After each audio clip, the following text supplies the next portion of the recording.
Hello दोस्तों, आप सभी का स्वागत है हमारे YouTube चैनल दर्द गो फार्मा पर। खांसी एक सामान्य रोग है, लेकिन यह अत्यंत कष्टदायक भी हो सकती है। खांसी बच्चों से लेकर बुजुर्गों तक किसी को भी हो सकती है।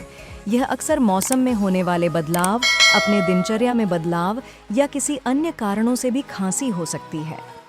यदि आपको खांसी होती है तो आपके गले में खराश और दर्द भी महसूस हो सकता है। खांसी का सबसे आम कारण एलर्जी या मौसमी बदलाव हो सकते हैं। छाती, पीठ, पसलियों व आपके गले पर दर्दगो पेन रिलीफ ऑयल और दर्दगो बाम लगाने से खांसी में जल्दी आराम मिलेगा।